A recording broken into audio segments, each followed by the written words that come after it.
Yeah, so I was doing this deep dive learning about the Fillmore neighborhood in San Francisco, California, when I also learned where the phrase drinking the Kool-Aid or don't drink the Kool-Aid came from. And I wasn't prepared for it.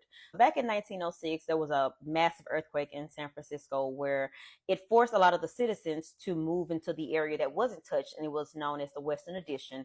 Beautiful Victorian homes just standing there waiting to be filled. And so a lot of Russians, Italians, Jewish communities, they made the Western Addition their homes, as well as Japanese, as well as Black. Like it was considered, it was called the Little United Nations. So fast forward on into the 40s. In 1941, the bombing of Pearl Harbor happened. Now, mind you, like I said, this is the area where families were thriving. Japanese Americans had their own shops or bookstores. They had their own thriving community as well.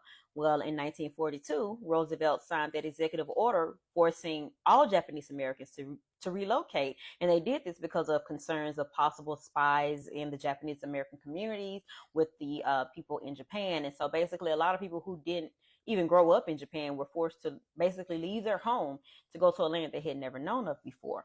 Now, that same year, there was this big migration of African Americans who were flooding to San Francisco, leaving the rural South, especially dealing with the Jim Crow laws. They wanted to find their home and their new beginnings. And so when they got to San Francisco, they were basically pointed in the direction of where the Japanese had to evacuate.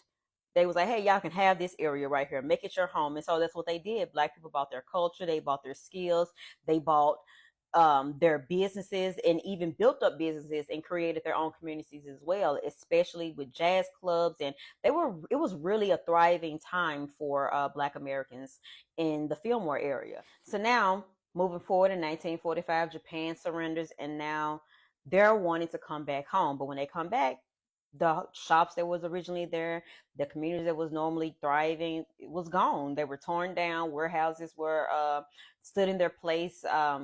Those Victorian homes were full of Black Americans as well as low income families. So they couldn't come back. A lot of them also, because of the redevelopment of the area, were forced out. They couldn't afford to come back to what they, originally had. And then what they sold their shops for and what they sold their homes for were nothing compared to what they were charging for it now. Few Japanese Americans were able to return, but for the most part, unfortunately, they couldn't. So here we are, years passing. There's overpopulation, there's overcrowding. The communities are thriving, but it is still deteriorating because a lot of the landlords left those buildings just where it was. Like over time, with war and with overcrowding, they just like, you know what, it is what it is. So the city of San Francisco had already had plans to redevelop the entire area anyway. It was just a matter of time.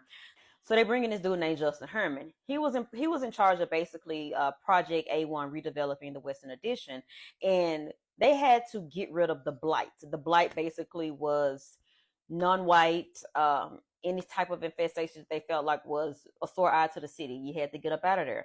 But what did that mean for the citizens? The Japanese had already evacuated, and they came back and couldn't get their homes. And now you have people who are living here. You're basically about to tell them to relocate so you can make better homes. But what about them? So there was a lot of what else and what about us. And then the knowledge of not knowing your residential rights, not knowing the land that you were staying on.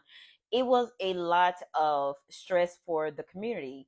And from the 1950s on up into the 1970s, there were a lot of redevelopments and putting out people out of their homes. And the city was just like, what can we do?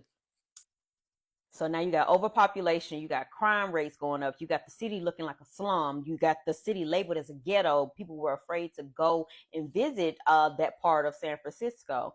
And so over the years, it just people lost hope, just to be real with you.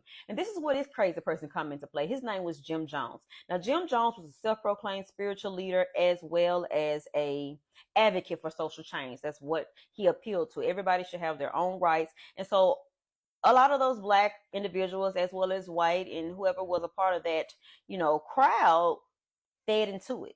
They were like, yes, we need a savior. We need somebody to help us, because not only did they not care about the Black people, they didn't care about the white people, they didn't care about nobody. If you couldn't afford it, you didn't have the money, they didn't care about you. And a big part of it was you didn't look well for the environment or for their atmosphere. So you had to get up out of there.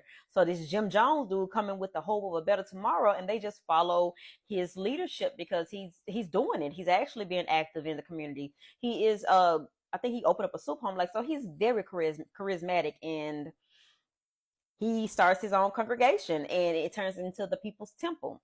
Now, this is where the crazy part comes, because he was under fire for fraud and abuse, and decided to, hey y'all, we're not going to deal with this no more.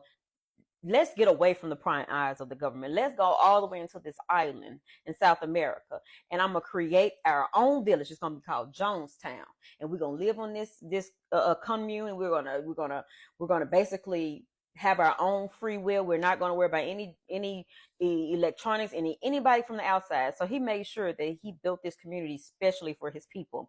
It started out real good, but then it got a little crazy. So there were always speculations that something wasn't going right with Jim Jones and the People's Temple. Um, People from outside started to question. So I think it was a congressman named Leo Ryan. Let me make sure that. So on November 18th, 1978, Congressman Leo Ryan and some more folks hopped on a plane and was like, we finna go over there and see what's happening and get some of these people, because there were complaints from some of the men, women, and children, families like, we don't know what's happening there. We haven't heard from them. So basically he cut off all contact. Like, if you lived here, you lived here. Whatever's happening in North America, hey, we ain't got nothing to do with this. So when they came to check on the people, before they left, they were basically killed. And so Jim Jones went to his congregation and was telling them, the day has come.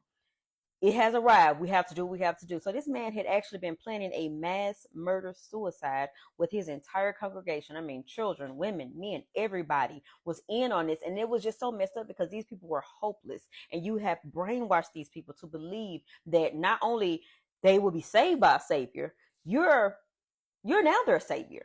And now they have to give their lives away for you to prove that they are worthy, as well as to be free. Now, you got some people that just weren't really rocking with it, but there's audio and stuff of how it went down. But what got me was, this is where the Drink the Kool-Aid came. So this man potion for them to take was Flavor Aid mixed with cyanide. It was supposed to be given to the children first. After the children, the adults were supposed to drink it. Over 900 people died that day, including Jim Jones.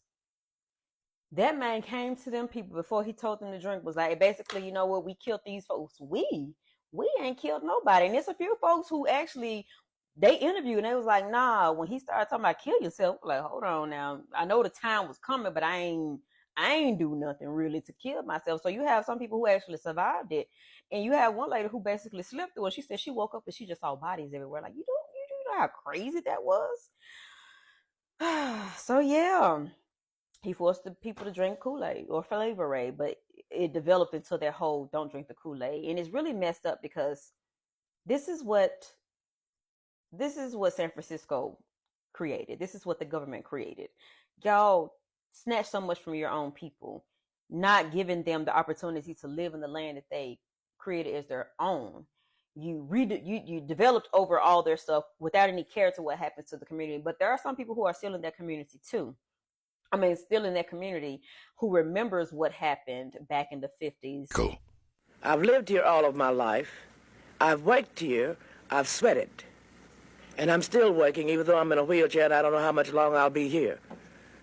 But nevertheless, I have no intention, and if a bulldozer come down my way, baby, I'll be there in this wheelchair, and he'll have a hell of a good time. Concerned people. I'm just about to flip. Please believe me. They were having one of the early meetings. They even ask you, what were you willing to accept? They don't even do that. They come and put the price to you, and then you got to accept it. I don't approve of that. I was sitting there, had never opened. And it speaks also to the harsh reality of this world. And yeah, so don't go drinking Kool-Aid. There's also a documentary on the Fillmore neighborhood that is actually narrated by the Ozzie Davis that you should go check out on YouTube. So I hope you've enjoyed this history. Have a good one.